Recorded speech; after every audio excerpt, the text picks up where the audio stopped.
Alrighty guys, 'tis I, Chrissy Girl. Welcome to part 3 of my Pokemon Black playthrough. And in the last part we took out the trio. Well, I took out Chili.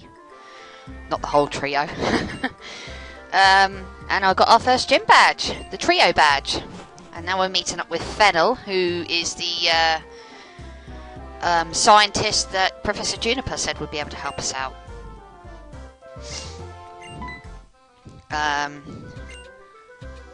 She gives us HMO1 cut. Not going to be used all that much, in all honesty. It's used for cutting down trees, but really barely ever use it. Barely ever use it at all. Over here's Amanita. She's the one that maintains the box. Surprising that we actually meet her this early in the game, but oakley dokley. I know in the last part there was a couple of points where the audio for the game cut out. That actually happened when I was actually recording the main game. I was fiddling with the sound cable a bit too much, I think. I was concerned that it wasn't recording the sound properly or loud enough, and it ended up screwing me over, so I don't do that anymore. So before I actually go and do what Fennel asks me to do, I'm going to faff around and explore Stride to the city and have a chat with a couple of people. This guy gives us a great ball, always handy to have. And he is right, you can never have too many Pokeballs. Well, that's one way of knowing if you're compatible with someone. If you always kick their ass, you're compatible. Okay. What do you got to say for yourself? Really? Okay. Well, I kind of agree with that. You do grow more attached to a Pokemon when you nickname it. That's why I tend to nickname all my Pokemon now. And I nickname them actually after characters from, like, books. And for the most part, you know, books that I've read and stuff. Being that I want to actually go and use Cut, I don't really want to put Cut on any of my current Pokemon. Though I probably could put it on I thinking about it, because I do eventually decide not to use it.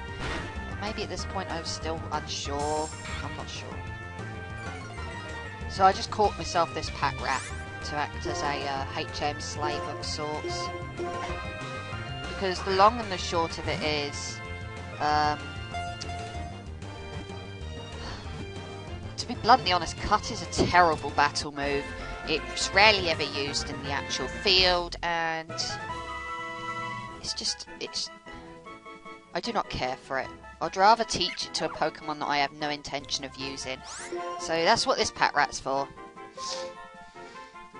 Only I don't call them HM slaves, I call them HM buddies. Don't think of me as a tyrannical slaver. Think of me as someone who just thinks of them as my buddies, but just never uses them. I don't know why I showed me actually catching a thing, but I suppose it's better than not having it there and then just having it randomly appear. So anyway, now that we've done that, I can pop this way to the Dreamyard and cut down this tree with the Patrat. Well, I can once I teach it Cut. Catching it isn't enough, I've got to teach it Cut as well. Again, a lot of this action with regards to, like, you know, fiddling around with the teams is done on the bottom screen. And I cannot be bothered to record both screens when most of the good stuff happens on the top screen anyway. I think I went to heal up. I think that's what that was about, because Apophis had been knocked out in the battle and I hadn't gone to the Pokemon Center after the gym battle. Oh, hello you! You always seem to crop up, don't you? Wonder when Cheren's gonna crop up, because he always does. I mean, he's not that far away from, you know, being behind you. Okay. So this is the Dreamyard. We can now actually go in here. Oh, look at that! It's a Munna! How cute! Munna's a psychic type Pokemon. I've never actually used one before until this game. Yeah, that's kind of a spoiler. I'm using a Munna. Hey! Pokemon abuse! You sick bastards! I thought you were all about liberating Pokemon and being nice to Pokemon and, you know, doing what was best for Pokemon. I don't think kicking it about like a football is not being nice to it. That poor little Munna.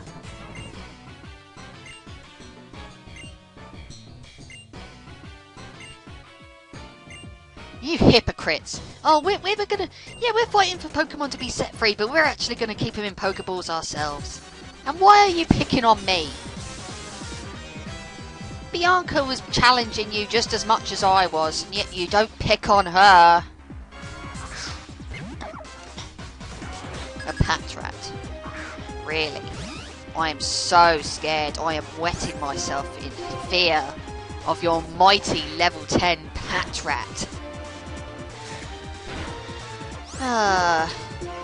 Team Plasma's not that tough to, you know, take out. Well, at least the grunts aren't. Though I will say Patrat gets annoying when it evolves into Watchog and knows all these, like, status affecting moves and stuff. That's when they get kind of annoying. I'm gonna just fight with Apophis because it kind of lost out on... He kind of lost out on experience in a gym battle because he got knocked out by that Lillipup. Stupid critical hit. I cannot abide abuse of any kind. So I am going to take you both down and watch you cry like babies. It's a woman this time. Oh my goodness me. I will not bash Purloin. This shouldn't be too tough. I mean, it never is. They're just pathetic grunts. Growl's kind of annoying because it lowers attack, but you know, I'm just going to carry on going anyway. It's nothing to me.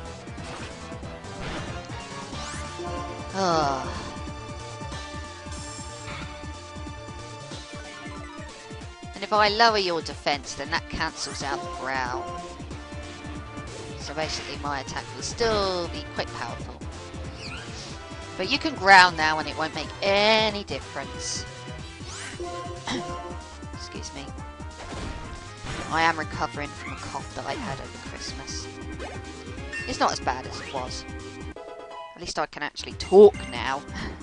Oh, growth. Growth is a pretty decent move. I mean, it's not quite coil, but I'll take it.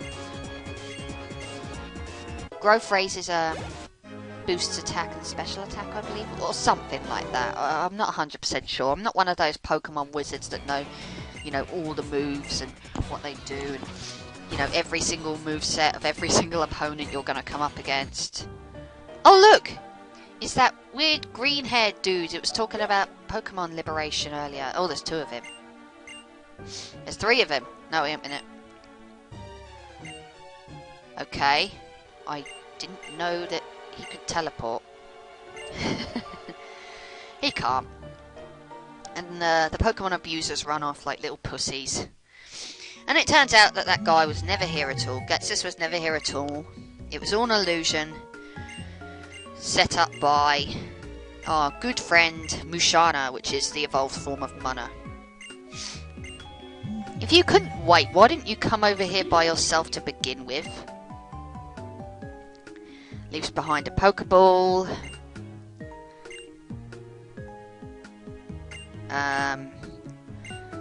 Mushana evolved from Munna. Uses powers, making dreams. There you go, you got what you wanted. Dream Mist. You don't need to get that excited over it. It's only Dream Mist.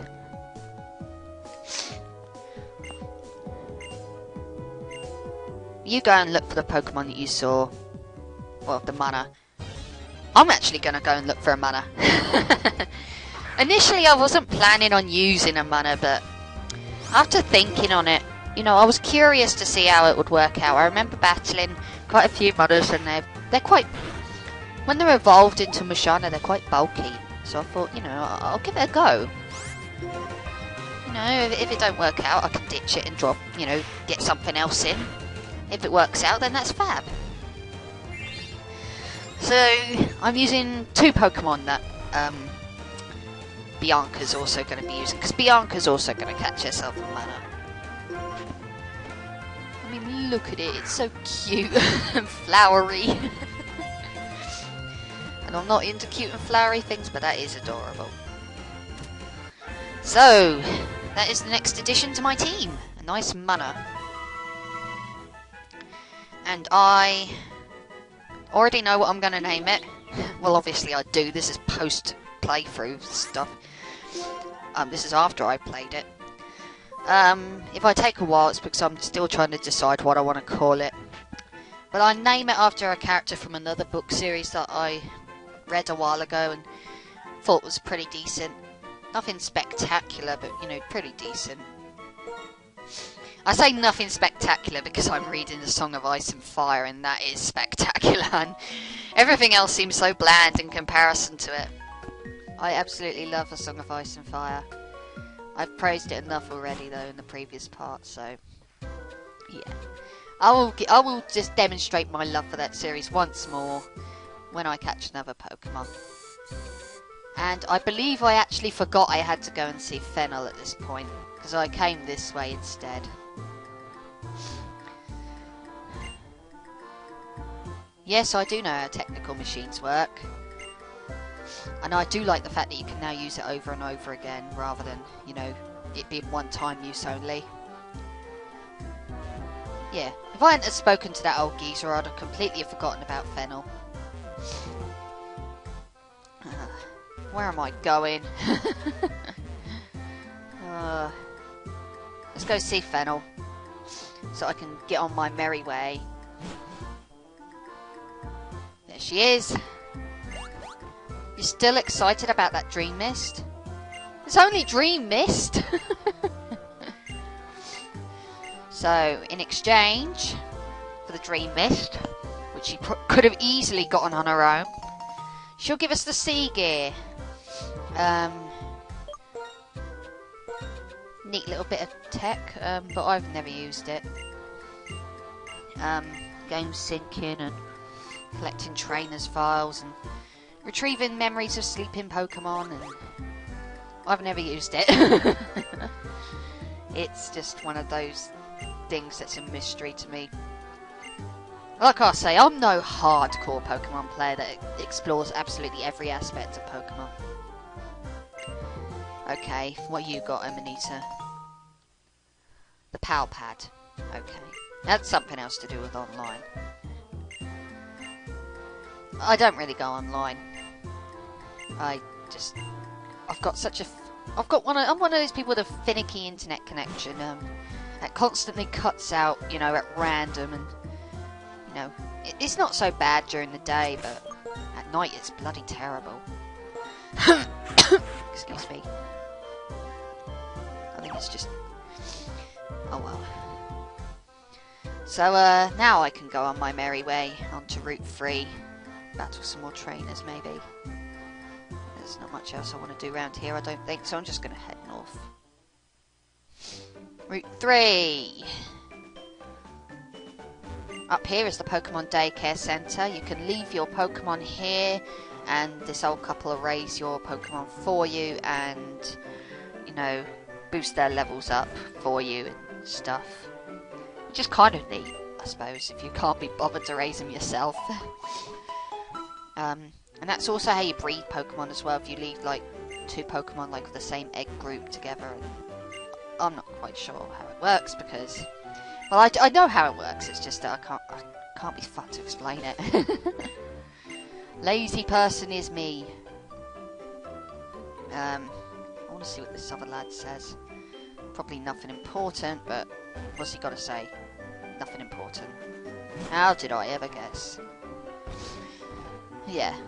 So if you want to have, like, someone else raise your Pokemon for you, then that's where you go to daycare. And that's also where you go if you're looking to breed Pokemon as well.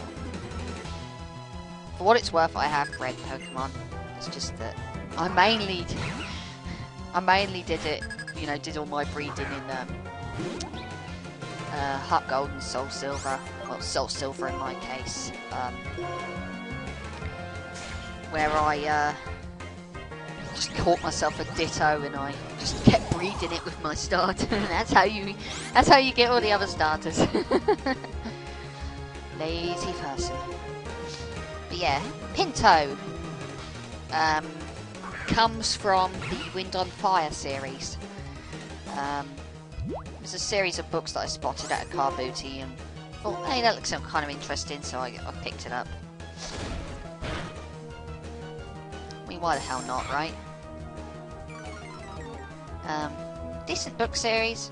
I mean, everything's paling in comparison to a Song of Ice and Fire at the minute, but you know, still pretty decent book series. I quite enjoyed it. Pinto was quite an interesting character, so I thought I'd name Munna after Pinto. Well, Pinto after... yeah, Munna after Pinto, whatever. In my Pokemon Emerald playthrough, I actually named my Graveler Mumpo and my Gardevoir... no, not Gardevoir, Skarmory Kestrel. And those two were named for characters that were in that series as well. What can I say? I like honouring characters in series that I'm a fan of. And I don't know why my laptop just keeps saying, you've just plugged a device into the audio jack. I did that ages ago, you stupid computer.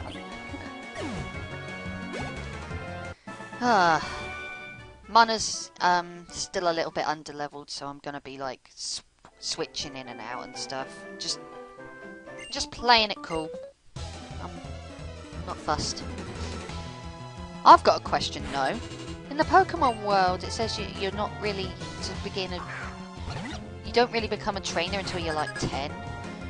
Why are all these preschoolers got Pokemon? Unless they belong to the preschool and not actually the preschoolers, but you come across a couple of preschoolers later on and they also have their own Pokemon. I don't know. Maybe their families are rich. Excuse me. Yeah.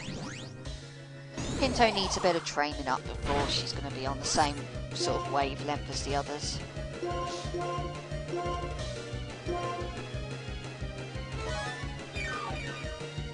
I think each of the preschoolers has one of the 3 elemental monkeys. Pampor obviously being the best of the 3. I've still got Pampor on my team actually. I was still debating at this point whether I wanted Pampor or the other water type, which I will catch later on. That's not too far away either when I catch that thing.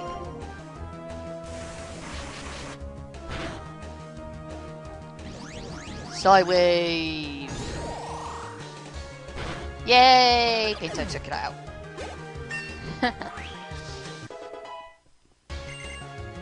Psybeam, I think that's definitely going to be an improvement.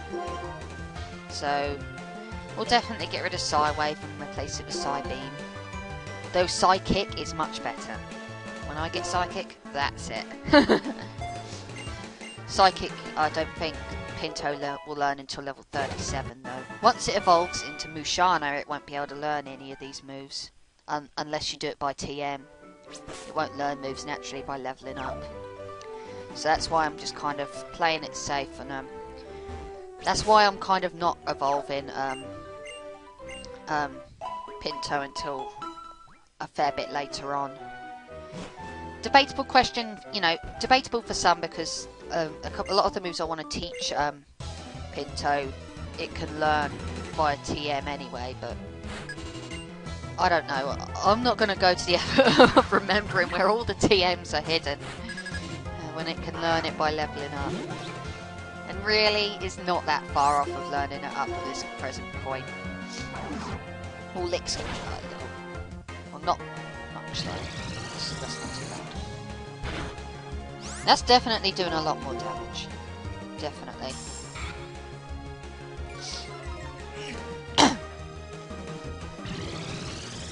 I can't remember what Pokemon I wanted to use instead of Pinto. I think it might have been a Galvantula that I was toying with using. So I quite like electric types. But the funny thing is, I didn't use an electric type in, what was it? Emerald. I did though in Platinum. I don't know if I should redo Platinum or not, because that was a really poor quality I wasn't exactly the most pleased with how that playthrough turned out. At the same time, I can't be bothered, and my copy of Pokemon Platinum, I don't really want to delete it because I've got a ton of Pokemon in it that I use for Pokemon Battle Revolution, and I just can't be fucked.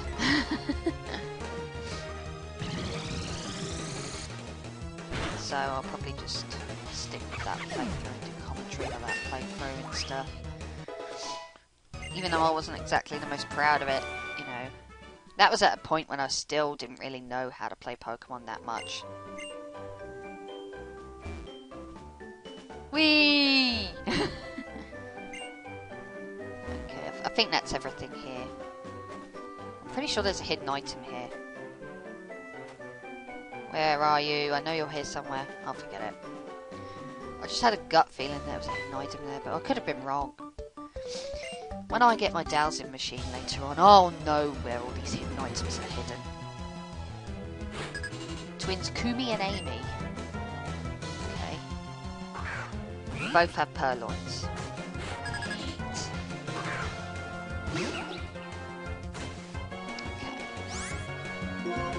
Well, Pinto's not going to be much good here because Purloins are both dark types. The only attack Pinto really knows is Psybeam, and Psybeam's a psychic type attack. It's going to do nothing to them. So Apophis can handle this. It doesn't matter anyway because Pinto's still going to get experience just from being there for that short period of time.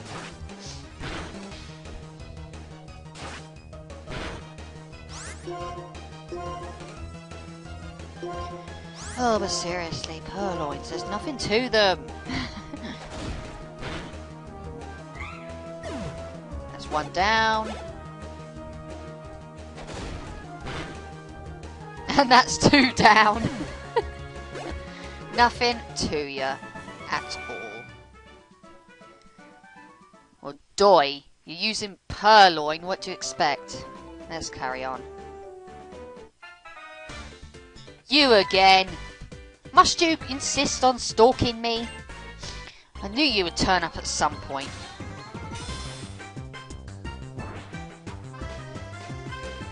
I think Cheran battles you more than Bianca does in the whole. Like, after every gym badge. Hey, I've earned this gym badge. Let's see who's better now. It'll always be me, you prick. Okay, Tepig. Tepig... definitely knows Ember by this point, so you've got to go careful if you're planning on throwing your starter in there. By this point, you know, with the others as well, you'll also know the elemental type move that could hurt your starter, so... Of course I did. I know that this bloody thing can cause a little bit of issue, so I put it to sleep. That's another cool thing about Pinto, the fact that it knows yawn. Oh, no, that is clever, sticking an Oranberry on it. Pity it doesn't stay asleep for very long. I mean, Ember's not a powerful move, not against Pinto, but it could still be irritating, and there is a slight chance it could burn, I think. Like I said, I'm no Pokemon nerd. I'm just someone that likes playing a good old video game every now and then. So, Purloin. Okay. Pinto, you're not going to be much good here. Okay. We'll go with you, Apophis, because... you know, you're a champ. You'll take this thing out easily.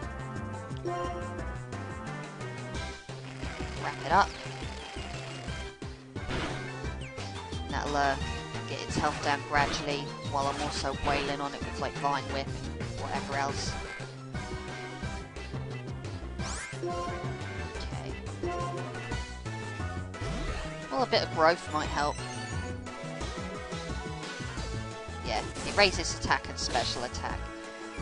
Doesn't boost any defenses or anything though.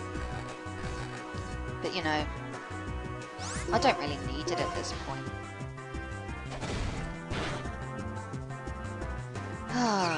Growl all you like, it's not going to make the blind bit of difference to me. It only cancelled out my growth, and really, you're nearly knocked out anyway, so who the hell cares? Stupid kitty cat. Level 14, woohoo! Why do I keep beating you? Because I'm awesome! And you're not. Oh, you lot again. They crop up a lot as well, Team Plasma. Oh, you again. Why are you running? Blah, blah, blah, blah, blah. Blah, blah, blah, blah. Blah, blah, blah, blah. Why are you running? Why are you running? Answer the damn question, woman. You should have spoken sooner. Anyway, see you guys in the next part.